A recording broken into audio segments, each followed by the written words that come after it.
Okay. Well, I can't hold you right now. You're so needy.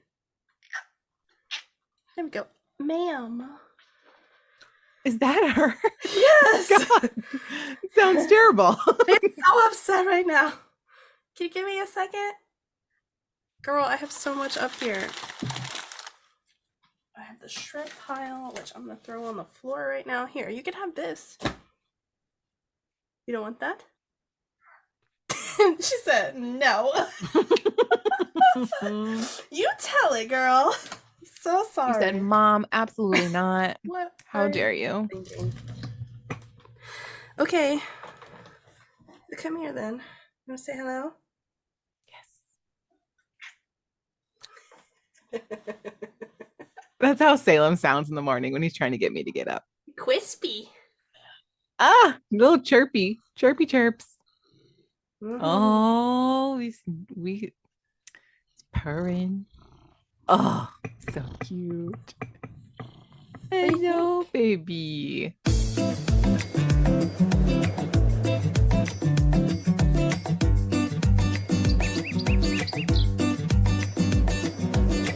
Hello, everyone, and welcome to the show. I'm Blair. And I'm Kirsten, and we are Mediocre Content. And we hope that you guys have had or are having a wonderful holiday season. It is hard to believe it's the last week of December. Yikes. Sorry, I came on too strong with that one. No, it's okay. I feel like we always do this where we mention like what time of year it is and we're like, this is going too fast. It is.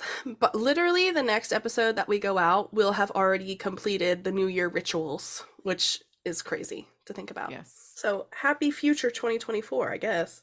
Yes. Yes, indeed. Manifest your 2024 now because it's coming. Do you remember, this was probably like months and months ago now, but it made me think about it because I saw this TikTok of Times Square. But do you remember when we were talking and we are like, oh, we would love to do that, but like we're not standing in diapers or like worrying about where to go. And we're like, oh, we'll plan it years in advance and like just book a hotel on the strip with like a balcony or something and like watch the ball drop. I think about that a lot, I'm gonna be honest. I would love that. It'd be so fun. I would love to do that. I think it would be great. And we just have like our champagne on the little balcony or whatever and just like call it a day. Yeah. Exactly. No, and then literally like just shut the door and be like, good night. Bedtime. Bedtime. I can go to the bathroom whenever I want. Yeah. You know? Yep. Yeah. That's the dream. That's the dream. Yeah. It is the dream. You're so right. We'll have to do that at some point. We will. You recently came back from a trip. Yes, which I is did. Exciting. And you had a blast.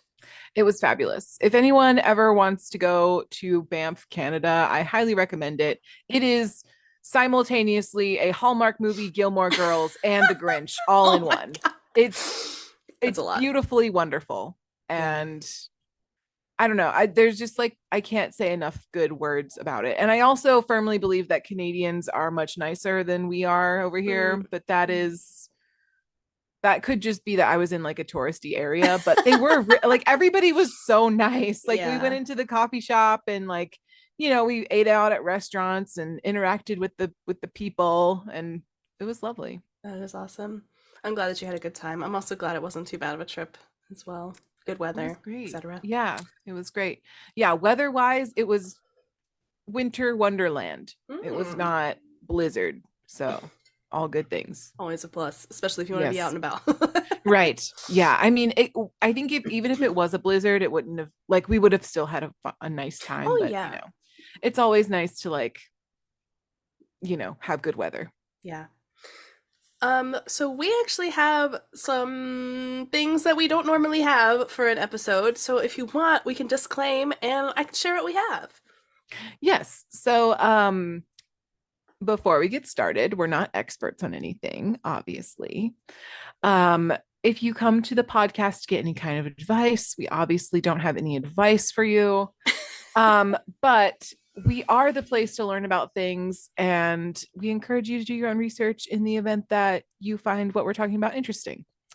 And we have mediocre mail. Woo! It's so exciting because two of you did reach out with a couple of corrections and also extra facts. And I would like to preface this by saying these are not our family members for the first time. It's Our real. previous issue of Mediocre Male was a family member, and we have Yes. no shame about that at all. It was But still great. these are people we do not know, which is amazing. Yes, it We is love that for amazing. us. So these guys reached out via our YouTube comments. So if that's somewhere where you feel like you can type out what you want to say most effectively, feel free to do that. All of our podcasts and all of our mediocre streams are posted there. So if you'd like to do that, you can. But the comments stem from episode 54, which we did recently, The Wonder of Taj Mahal, which kudos to Blair, excellent research, excellent episode.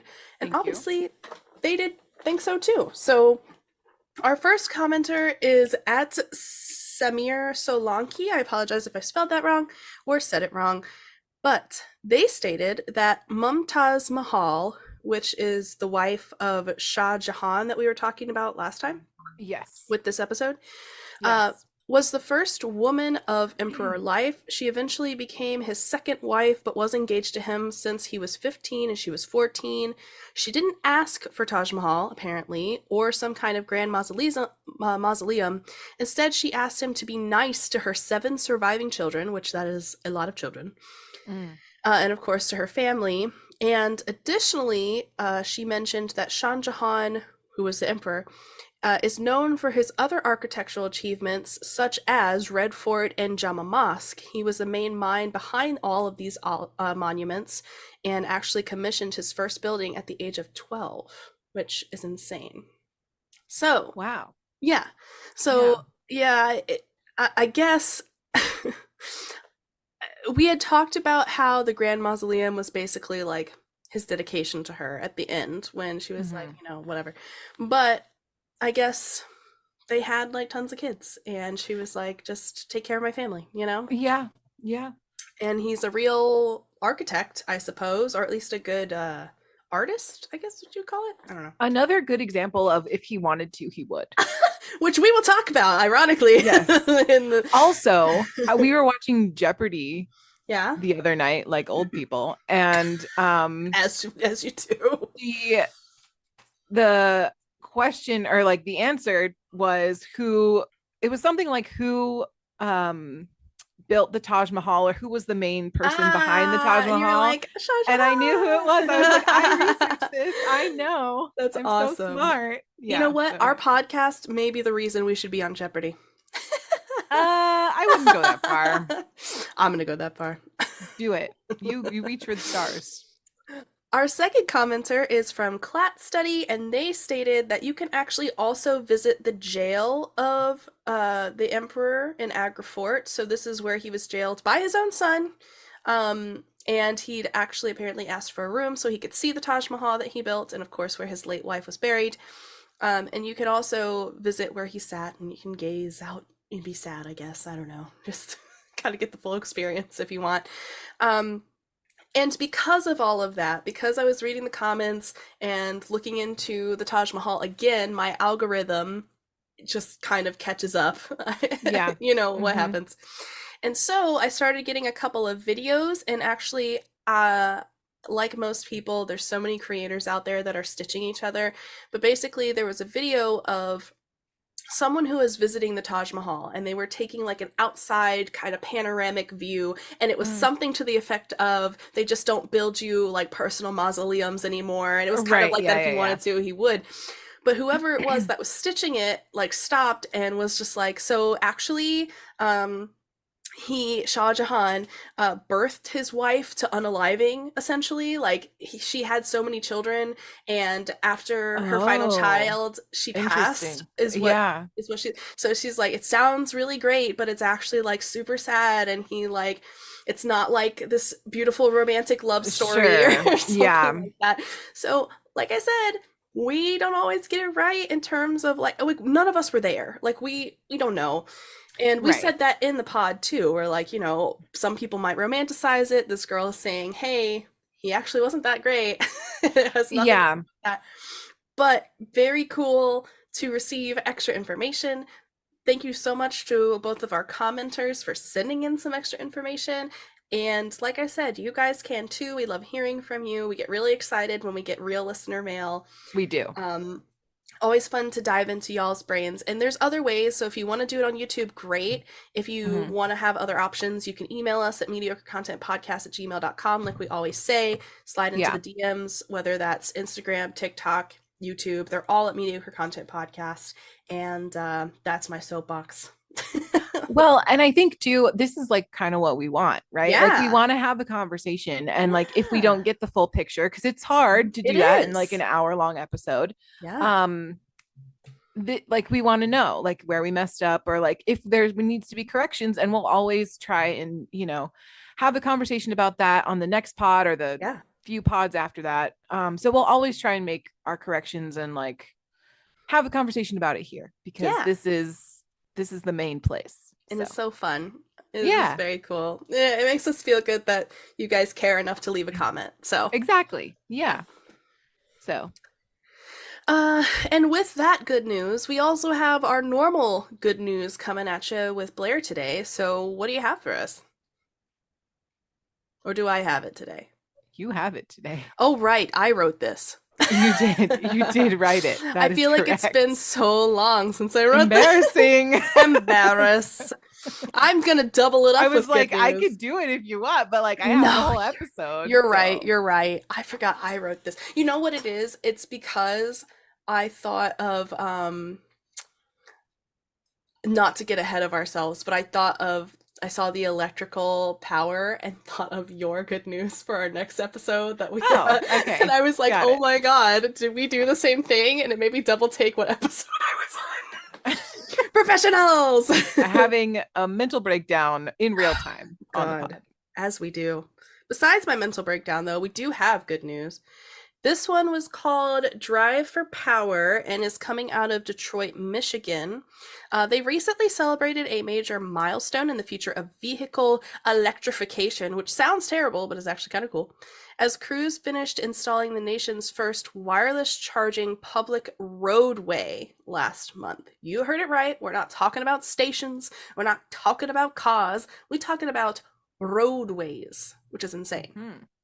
So, using technology from Electrion, 14th Street in Detroit, Michigan is now equipped with inductive charging coils that will actually charge electric vehicles equipped with receivers as they're driving on the road. That is so cool. That is so cool.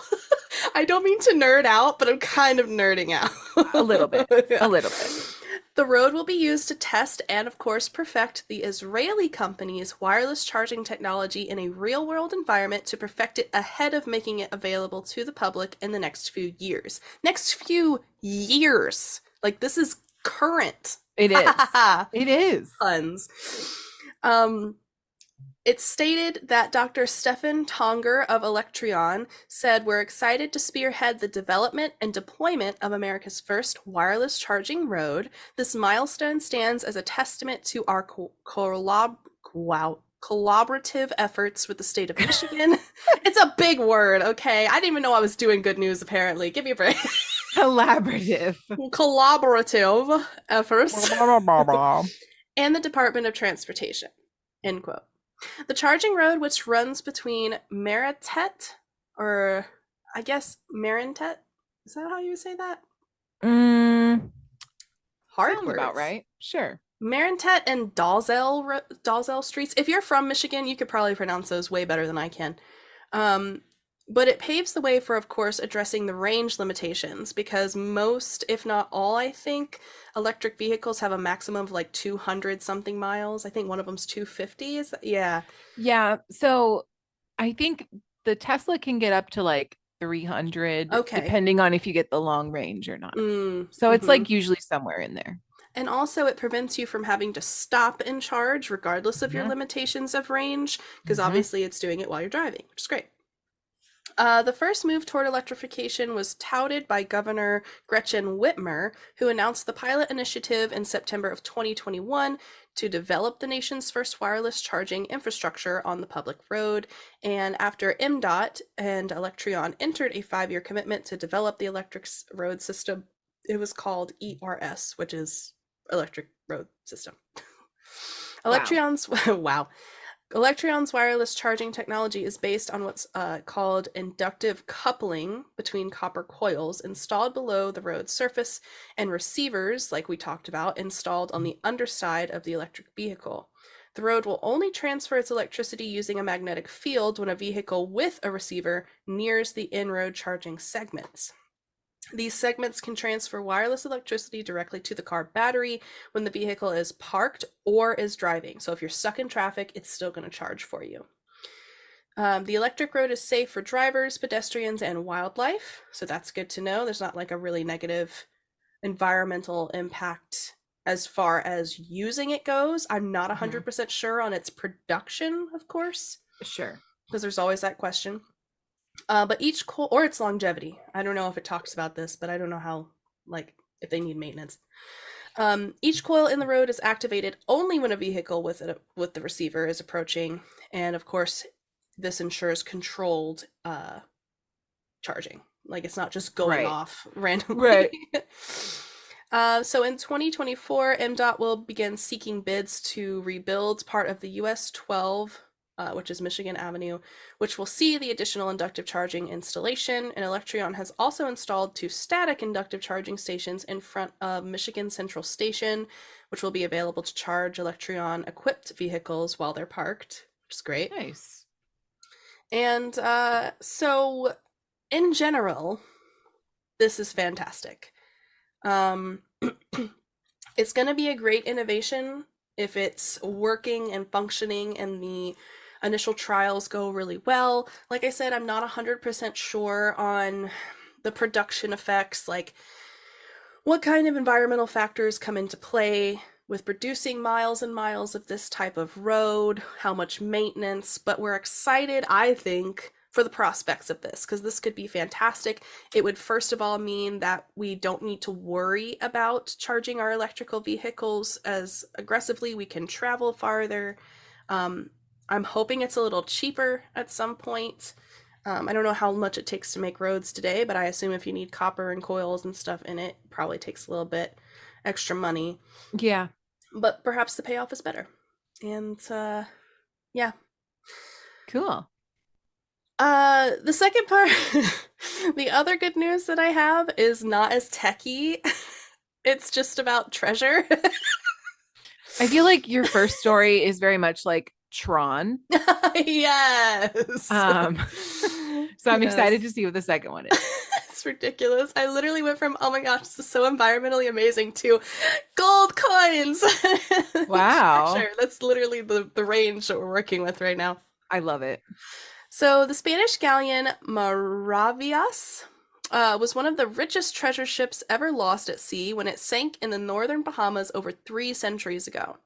Since then, it's been salvaged into oblivion. At least that's what the experts thought. 4 years later, underwater technology has now kind of advanced for us.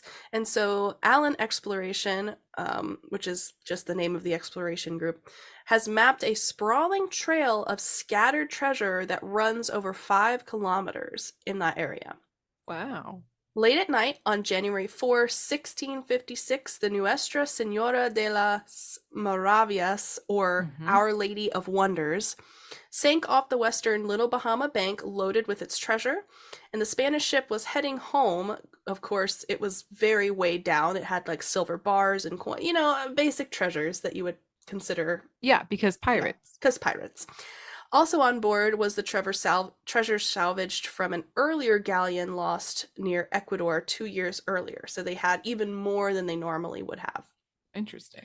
Soon after, the galleon was fished for relics on at least 21 occasions, and of course heavily stripped by Spanish salvors and then English and American crews.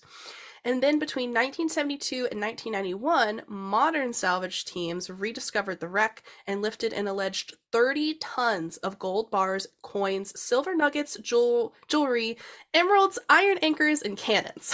Oh my God. Can you imagine? So can we talk about how this is where the Little Mermaid was? Oh, absolutely. She found all this, and this was in her little yes hidey hole cubby thing. I don't know. Ideal. I like that. Her lair. I don't know. She goes down to her teenage Yeah. lair and builds a relic of Eric. Right. Yeah. No, that makes perfect sense. But tons of stuff. Um, Also, just a side note, I'm pretty sure when stuff like this is found and like drudged up, it either returns to the country or becomes like nationally. Oh, like a there's laws regarding the sea fines is Oh, basically what I'm okay. trying All to right. say. So Sure. it's not like these guys are like, oh, I'm taking hold of all this jewelry. It's like it becomes the nation's product or the The nation's collective correct. ownership Yeah. of the nation in its original, like, Right. yeah. Right. It's not You can't just just be Johnny. stealing things from the sea. No, you can't just be doing that. I just wanted to be very clear that I you're not love gonna. that. Yeah, I just feel like I need to say it. um. So anyway, since 2019, licensed by the Bohemian government, Alan X has discovered the survival of a sprawling scatter of additional artifacts running southeast for a distance of over 3 miles from where the Maravillas originally hit the reef and sank. Hidden beneath the waves and sand are olive jars, silver pieces of 8, silver bars, emeralds, amethysts, and additional gold jewelry. And every single find uncovered, from 828 lead musket balls and the over 10,000 olive jars fragments They to said we need olives. olives are great. Olives are not that good. Oh my god. Controversial. Love I olives. am of Greek heritage and I hate olives. Hey, maybe that's why. Ugh, You had too many olives. no, that's not it. There was also almost 3,000 silver coins, 125 emeralds and amethysts, and of course had been painstakingly mapped so they could find it. Good. At least 142 hurricanes and storms have struck the Bahamas since 1500, of course.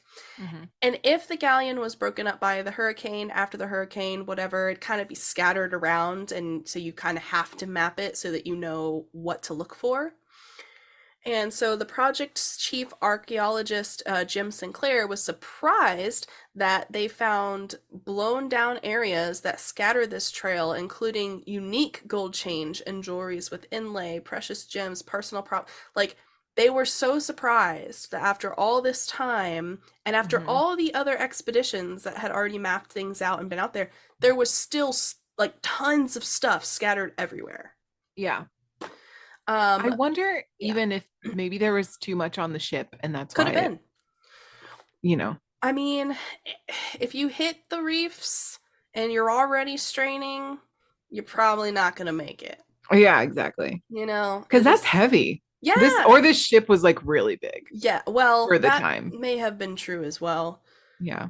Um, there were also, it sounds like, some kind of international pieces as well. So they found fancy Chinese and Mexican bowls and dishes, Wow. swords, navigational dividers.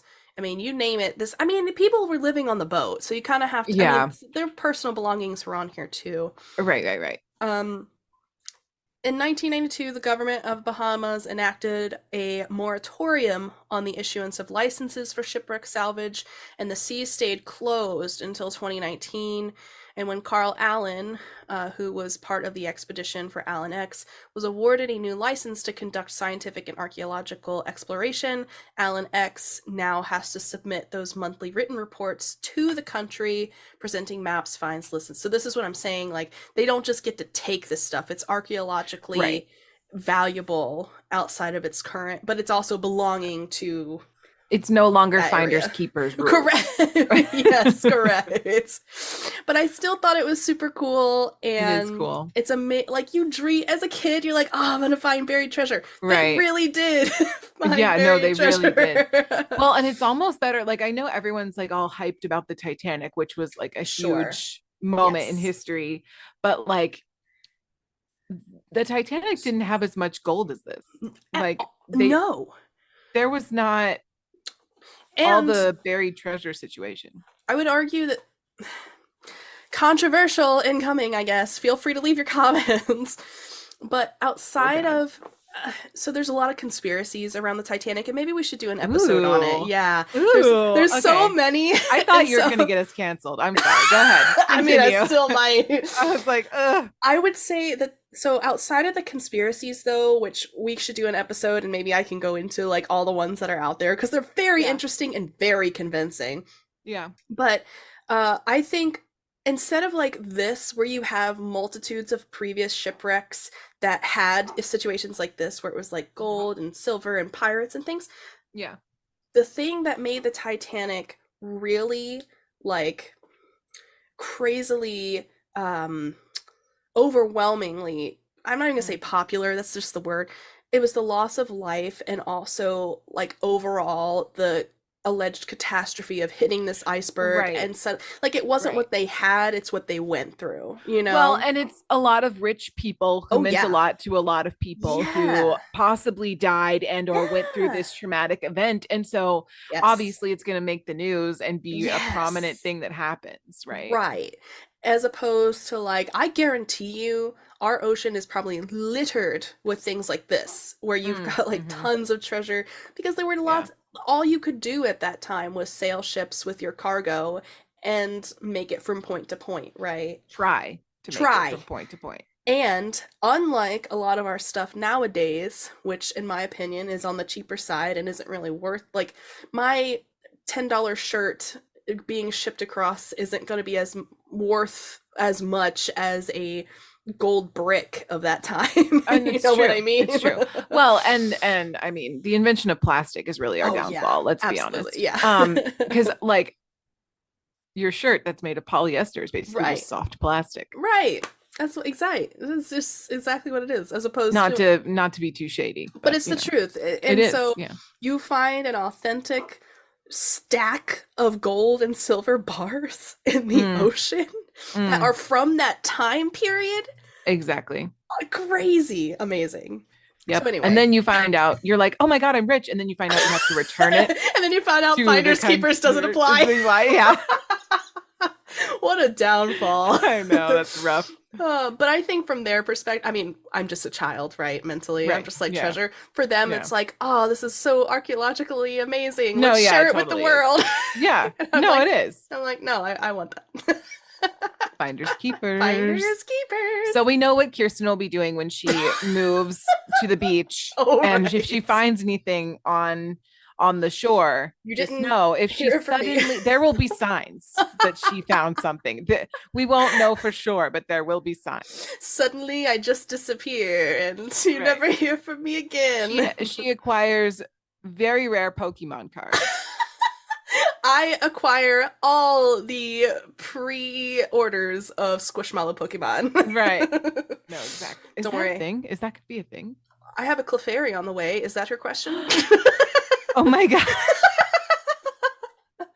I'm just in my stuffed animal era. I was always in my stuffed Oh, animal era. I don't even know why I'm saying girl, it like I need that. to get back into my stuffed animal era. Honestly, goals, and it's so soft.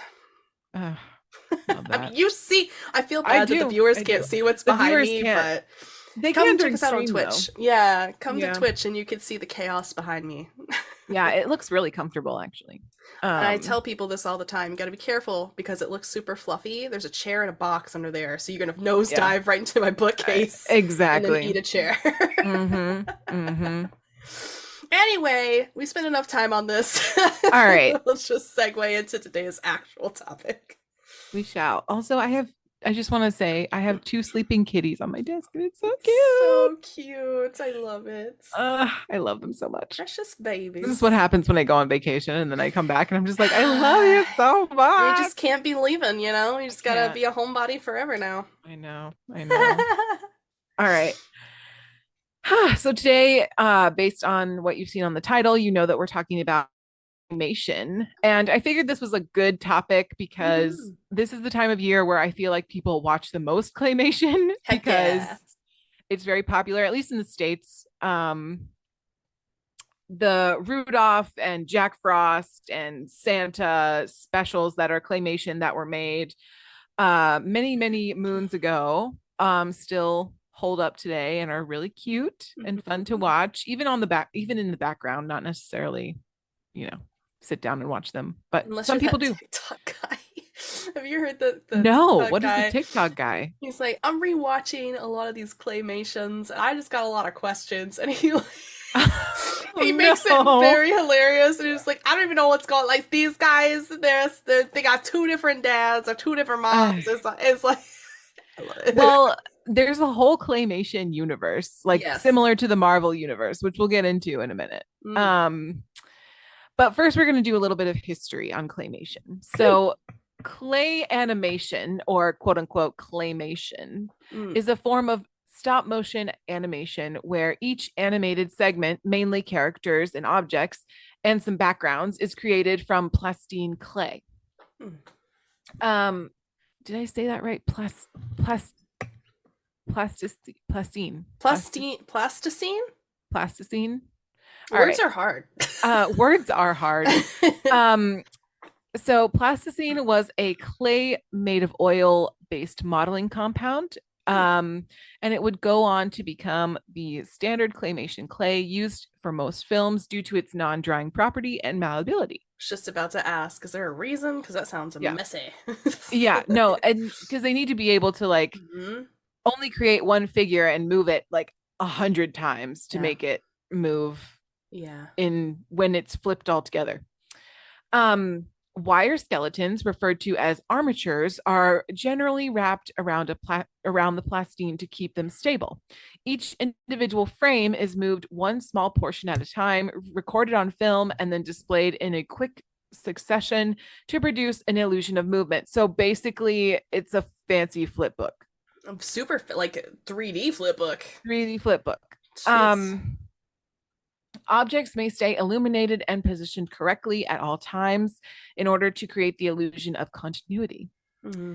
Even to this day, claymation techniques remain strikingly similar to the earliest experiments in the art form.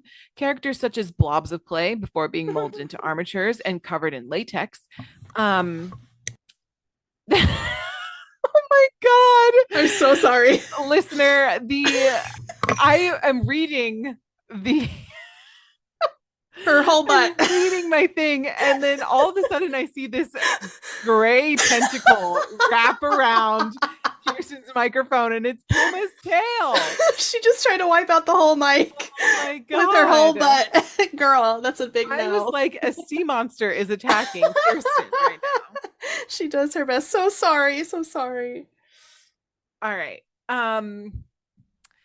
Even to this day, claymation techniques remain strikingly similar to the earliest experiments in the art form. Claymation artists proceed to move the models into positions required to make the film. With Snow White and the Seven Dwarfs being the first feature-length film made out of cell animation, which is the 2D, right? Being produced in 1937, 2D animation has had a 60-year head start. So believe it or not, claymation was not first. Which is crazy to think about. It is crazy to think about. While the first feature-length clay animation film may have been Chicken Run. I remember that. I remember oh my God. That's some good stuff. And that was like in 2000 for those who don't know. Oh my God. So the art form actually dates back over 100 years prior to its release in 1897. Tyler liked Wallace and Gromit. I don't know if you're going to talk about it, but we are. Yeah. We're going to talk about it. The first claymation animation film known to have survived is The Sculptor's Nightmare from 1908. And that might contradict some other stuff. So just this is a very general timeline. Yeah. This very early film was first known to integrate claymation with live action video, designed to parody the 1908 U.S. presidential election. Director Wallace McCutcheon combined live action narrative with animated clay heads for comical value. That sounds horrifying. It was. I watched a little clip on it on YouTube. It's not great. Horrifying. The narrative, in paradoxical satire, follows a boisterous group of top-hatted gentlemen bickering about who will succeed Roosevelt as president. Oh. The group task a craftsman to make a statue of the new president, and he sets to work, all while drinking as much as he can. Because why wouldn't you? Right. Seems good. Soon sent to jail for his disorderly behavior, the sculptor dreams of 3 clay blocks that will come to life and become the living busts of Roosevelt's 3 potential successors: William Jennings, Brian, Charles W. Fairbanks, and William Howard Taft. And spoiler alert, William Howard Taft is the one that won, just in case you guys didn't know. Um, Spoilers for the presidential election. I like it. The presidential election of 1908. Yes. So anyway, the living heads amuse the sculptor as he watches them drink, smoke, and act antisocially in the true mockery of the establishment. Before we know it, as quickly as the sculptures appeared, they vanish, leaving the sculptor in a haze of drunken bliss. Nice. So basically, it's about drinking. Okay. Nailed it. Another really famous claymation show was the Gumby show. This was before my time, but I have heard of it. Colorfully modeled and first of its kind, Gumby was formed in 1953 by claymation master Art Clopely. A green humanoid character, Gumby was modeled with children in mind, designed to teach moral lessons as he leaped through alongside his sidekick Pokey, voiced by Art himself, battling his nemesis, the blockheads, which is a great insult. If you ever want to hate on someone, just call them a blockhead. It's great. That's what we should call our followers, blockheads. No. We'll just call them Gumbies. Oh my god. To enable the stop motion modelers to stand the characters up for long stretches, most of the characters maintained cube-shaped bodies for stability. In a progressive stance for its time, Gumby himself was colored bright green to remain radically neutral. Gumby spawned his own films and even a video game. It's very true. Yeah. There's a lot of people obsessed with Gumby. A lot of people obsessed with Gumby. So the big break for clay animation, so for a while, Disney kind of overtook everything with Snow White and Sleeping Beauty and what are the other ones that came out during that time? Cinderella. Yeah. I think maybe Bambi too, or maybe Bambi was 1990s. I don't know. Anyway, so basically, Disney was killing it on the 2D game. Claymation's resurgence occurred in the 1980s as sketch style animation became increasingly popular and digital tools for animation became available, aka the Wallace and Gromit era. Yeah. So in 1989, Aardman Studios' big break came with the release of A Grand Day Out, animated by Nick Park. It was undoubtedly and unsurprisingly an instant success and a turning point for clay animation, establishing it as a serious format in film. This comedic short film depicts the first of many cinematic adventures of Wallace, a peculiar, good-natured inventor with wacky ideas who constantly finds himself in trouble, but who is Wallace without his best pal Gromit, his loyal beagle sidekick who bravely comes to the rescue in each sticky situation. That's so cute. In this film, cheese enthusiast Wallace, which is most relatable content, Wallace resolves that the best place to find cheese is the moon. So Wallace and Gromit construct a rocket to fly there naturally. We can't argue with this logic. No, so that's hilarious. I think this is a perfect plot for a lovely claymation movie. Why do they always think the moon is either made of cheese or like do we have secret moon cheesecakes I don't know about? I don't know. I bet we do. Really holding out on us. I agree. It would be awesome if it was made of cheese. Can you imagine having moon cheese? Space cheese. Ugh. Wow. Any cheese, honestly. Charcuterie on the moon. That's what happened tomorrow, honestly. Anyway. All right. So, The Wrong Trousers. More beloved classics followed. In 1993, Aardman passed another milestone with the completion of Nick Park's Oscar-winning The Wrong Trousers, Aardman's first 30-minute film, acclaimed worldwide and the winner of over 30 awards. The Wrong Trousers has become one of the most successful animated films ever made. I wish they called it These Aren't My Pants instead. These are not my pants. That's what I would They're have called British. it. They have to say trousers. Oh, these are not my trousers. A Close Shave swiftly followed in 1995, awarding Aardman with another Oscar and establishing Wallace and Gromit as two household names. Aw. And Aardman hadn't quite finished amassing critical acclaim and outstanding box office results. In 2005, our friends appeared in their first feature film, The Curse of the Were-Rabbit, which I do vaguely remember. I do not. I don't know if I I was remember into it. that. I remember seeing commercials to it. I don't remember seeing it. We were a chicken run family, so Yeah. yeah, That was DreamWorks' answer to this, I guess. exactly. The film peaked at the box office charts in the US and UK. It earned many distinguished international awards, including an Academy Award for Best Animated Feature Film and a BAFTA for the Best British Film. Hmm. It is a wonder that from Peter and David's tabletop beginnings, Aardman was grown into a major world-class studio, but it is the people of Britain who are most fond of their animation baby. With Wallace and Gromit having become so synonymous with British culture, they are almost as much loved as much as a humble cup of tea. Hmm.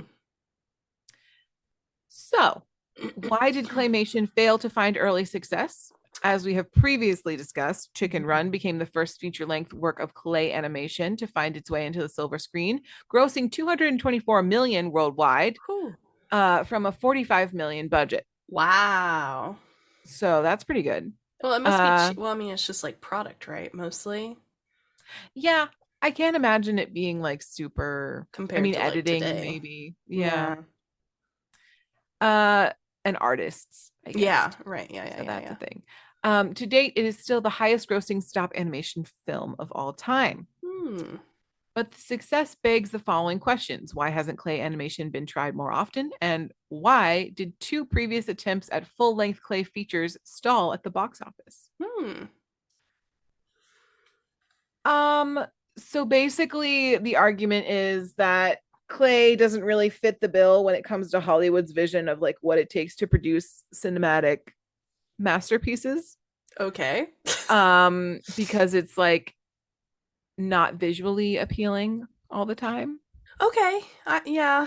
Other forms of animation, such as traditional cell, can be broken down infinitely with tasks delegated to hundreds of workers at a time before the director's final assembly at the animation production stage. But with Claymation, it consists of one or two animators working in front of a camera. To complete Chicken Run, it took 30 sets, 80 animators, and a team of 180 people, with only a single minute of filming completed each week. Wow. Yeah, so like time consuming also. Yeah, no, exactly. Not that like digital isn't time consuming to a point, because it still takes a while to like fully produce a film. Well, you have to draw it all, or used to have to draw it all out. Now you can do it on computer. Right. So. And of course there's still like skill and artists involved, and animator experts and things, but like that's very time consuming. It's also kind of clunky. Like even if you like really get every little movement and frame, it still kind of visually looks clunky, And if somebody drops one of the figures, like oh god, I need to be that guy. I know, like I'm sure it's happened, but imagine dropping a figure. It's a little different than being like, I misplaced that one file for this one scene. Oh, I'll just remake it from the exact copy I already have. Like, right. you know what I mean? Like, that makes sense. So now we're going to talk a little bit about the 5 steps for making clay animation. Ooh, are we making a claymation? No, we're not doing that. But this is very brief and out. New project. So just oh god. Don't get her started, folks. Just give me a topic. All right. So the models and sets may have increased in complexity over the decades, and the camera equipment might now be more advanced. However, the template for creating a claymation film is generally the same. So, step 1, create a flexible outline.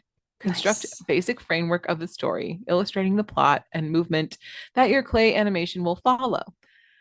Since animation form is tangible and dynamic, you can have the creative freedom to let your imagination take charge. Sure. Isn't that nice? So nice. Number 2, know your frame rate. Most films of this nature consist of 24 frames per second. It can always be helpful. Some of the same techniques borrowed from celluloid or cell animation in traditional 2D animation by repeating static shots to save yourself some time and effort. Mm-hmm. It is crucial at this stage that lighting and the movement of the clay figures must stay synchronized and consistent to avoid continuity errors in the final cut. Mm-hmm. So that's the critical part. Mm-hmm. Create your characters. Using the plasticine clay to create your characters is not a necessity. However, if you choose clay for your medium, we highly recommend forming your clay around an armature, as we have discussed in this feature. Armature functions as the skeletal structure of the character and will help it to hold uniform shape and movement from frame to frame. And it'll save you a lot of time. Yeah. Because you'll be able to create fluid movements. Sort of, yeah. Ish. It's kind of spooky. All right. Now, number 4, shoot the still frames. All right. So when it comes to claymation, you are the puppet master of your show, the top dog, the wheeler dealer, the power behind the throne. Wow, this article is wild. The throne. With that said, make sure to focus on every detail when shooting singular frames to create fluid scenes and emulate any chance of continuity errors. Eliminate. Words are hard. Any chance of continuity errors. That pause of realization is always great. That's my favorite for myself. Even I'm just like, wow, I botched that. So good. Professionals. Number 5, and this is the final step: compile, edit, and learn. Once you've completed your final shots, the last stage of the process is to edit them into your final product, your short film or your long film, depending on how ambitious you want to be. Claymation is a time-consuming and challenging art form, and it'll be sure to test your patience. And that is it. So we expect to see all of your claymations in the next episode, so that we can share with all of our the next stream. In the next stream, so we can share them with all our Twitch followers. So we'll see you January 4th with all your claymation edits. Now go.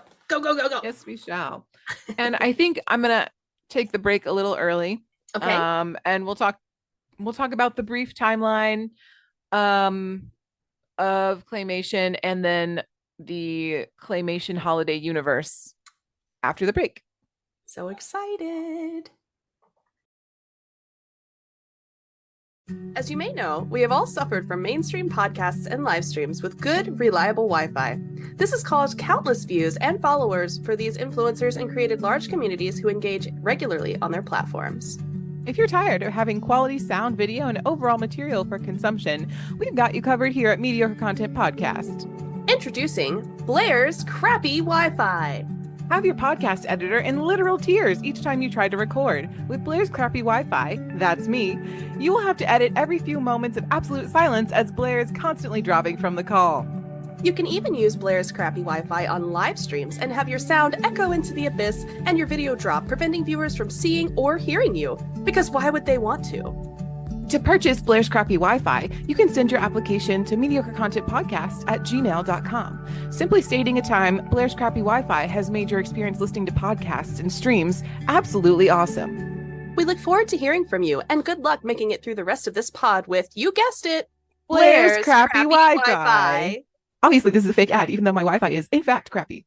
Feel free to email us all the same, but there's no way I'd be willing to give this crappy Wi-Fi to anyone, not even my worst enemy. Cheers! We have a brief timeline of claymation here. Roll right into it. Welcome back. Nah, we don't. No, they're just in it. It's like, you know, those books where you're just there's like a word for it when you're just starting in the action and you don't know what's happening and it'll eventually reveal itself later. That's what we're doing to them right now. Okay. There's a brief timeline. Number 1, early experiments of claymation happened between the late 1800s and 1900 and late 1800s, early 1900s. Don't say 1900s. It makes me feel old. I don't think about it that way. Because I don't want to have an existential crisis right now. Thank you so much. You're welcome. Uh, Stop motion animation can be tracked back to the late 1800s when pioneers like Edward Muybridge and J. Stuart Blackton used sequential photographs to create an illusion of motion. Nice. Muybridge work with motion studies of animals and humans laid the foundation for concepts of capturing movement through multiple frames.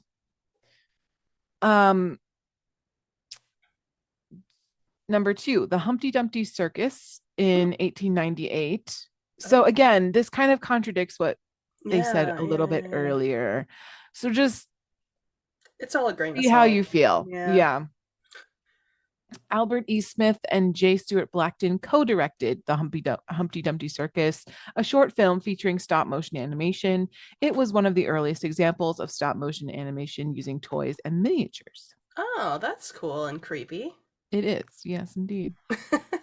The Adventures of Prince Ahmed in 1926. German filmmaker Lloyd Reiner, or Lottie Lottie Reiniger? Reiner, Reindeer, created the first feature-length stop-motion animated film titled The Adventures of Prince Ahmed. She used intricately cut silhouette figures and filmed them against backlit glass panels. Ooh, Bam. interesting. Fancy. And then number 4, King Kong in 1933. Utilized a combination of live action footage and stop motion animation for its spectacular creature effects. Willis O'Brien, the film's effects supervisor, brought the gigantic ape to life through painstaking frame by frame animation. How big was this figure, do you think? Because that's intense. I don't know, because you know how they used to do like miniatures, but then like the way that they would film it would make it look bigger. You Right. know, for those like old Yeah. like horror movies, I guess, with like the giant spiders or whatever. It's all like angle and So perception. Yeah. yeah, exactly. Forced perspective. So I don't know. Ooh, fancy. Number 5, the art of claymation, the 1950s through the 1960s. Ray Harryhausen, what a last name. I know. A renowned stop motion animator popularized the technique of using foam, rubber, and metal armatures to create more flexible and expressive characters.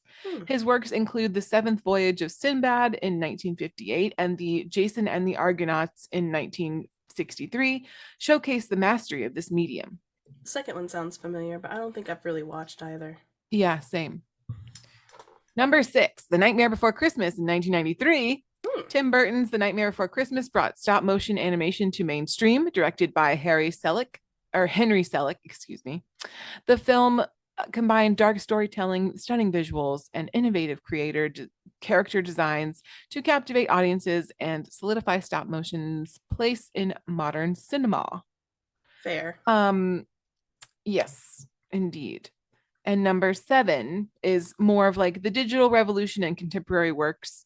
So with the advent of digital technology, stop motion animation experienced a resurgence. So that's the modern stop motion would be Wallace and Gromit, Coraline, Chicken Run, all those movies. Yeah, I think they had a couple of spin-off TV shows for some of them as well, if I'm not mistaken. Yeah, right? Yeah, I think that's correct. Yeah. Coraline, not sure, but Chicken Run and I think definitely. Definitely Wallace and Gromit. And yeah, of course. Yeah. So yeah, that's a little bit of a overview timeline for you. And now to the main event. We will be discussing the holiday claymation universe. And for the movies that we are going to be discussing, I'm just going to list them really quick so you guys know what we're talking about. So first and foremost, we have a classic, Rudolph the Red-Nosed Reindeer, made in 1964. Little Drummer Boy in 1968. Santa Claus is Coming to Town, 1970. A Year Without Santa Claus, 1974, The First Christmas, The Story of the First Christmas Snow in 1975, Rudolph's Shiny New Year, 1976, The Nestor and the Long-Eared Christmas Donkey, which I have Mhm. not seen, It's actually very cute.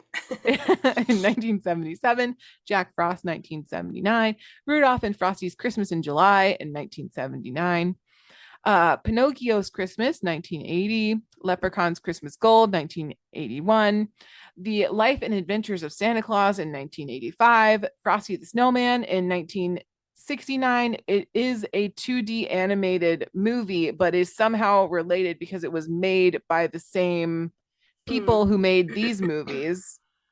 And Frosty's Winter Wonderland, which is also 2D animated. I thought there was kind of, was there not like, oh, you know what it is? I'm thinking of the host snowman that always is Uh-huh. like the oh, the Uh-huh. narrator of the Uh-huh. story. Okay, all right, never Yes, you mind. are. Never mind. And so all of those were made in like the 1960s, 70s, 80s Hmm. ish. The A Miser's Brothers Christmas is a 2008 stop motion spinoff based on some of the characters from the 1974 A Year Without Santa Claus. Just And so you that's right. guys Yeah, know. So they updated yeah. in 2008. I love the makeup tutorials with those. They Me call too. me Heat Miser. Miser. Yeah, it's Yeah, good. it's good. So it goes without saying that watching classic animation movies like Rudolph the Red-Nosed Reindeer and A Year Without Santa Claus during the holiday season is a tradition for many families. Hmm. Um, so the crossovers that I'm trying to highlight here. Um, so the company that made these movies are Mm. Rankin Bass Animated Entertainment. Okay. Um, made for TV films, Mm. and it's obviously not mandatory to watch them all together. They all like hold their own value. Hmm. Um, but basically, Rudolph the Red-Nosed Reindeer saved Christmas with his red nose in Hmm. 1964. Later, crossed paths with other Christmas icons like Frosty the Snowman. Hmm. After Frosty the Snowman originally aired, the Snowman also starred alongside the heroic reindeer in Rudolph and Frosty's Christmas in July. Hmm. Hmm. So that's one crossover. Um, so it wasn't just Rudolph and Frosty who met each other. Um, Santa Claus in Rudolph and Frosty's Christmas in July. Santa Claus is coming to town, The Year Without Santa Claus, and the Miser Brothers Christmas, technically connecting all three of those movies because Hmm. Santa's the same in each one. Hmm. Hmm. Rudolph and Frosty's Rudolph and Words. Frosty's Christmas in July even features a flashback to Santa's early years in Santa Claus is Coming to Town. Um, so we have references of Also, Santa. it makes sense even if they weren't related, if they, because they're it's the same people, so they're using the same like character. Claymation stuff. Yeah. Yeah, like they're Mm-hmm. using probably the same figure across all of them as well. Correct. That is Yeah, correct. Yeah. And it saves money, I feel like, too. absolutely. Yeah. Um, so Rudolph and Frosty have their own sequels, like a Rudolph's Shiny New Year and Frosty's Winter Wonderland. Um, the latter introduced a couple more entertaining characters like Frosty's wife Crystal, who also appears in Rudolph and Frosty's Christmas in July, and Jack Frost. And Hmm. Jack Frost serves as the antagonist to Frosty's Winter Wonderland, but also learns the error of his ways, leading him to star as the protagonist in 1979's Jack Frost. Makes sense. Yeah. Yep. And quite a few of these animations showcase a similar theme of using one's differences and strengths as their strengths.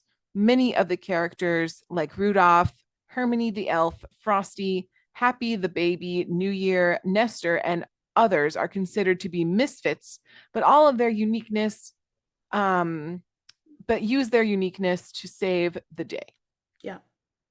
Classic, honestly.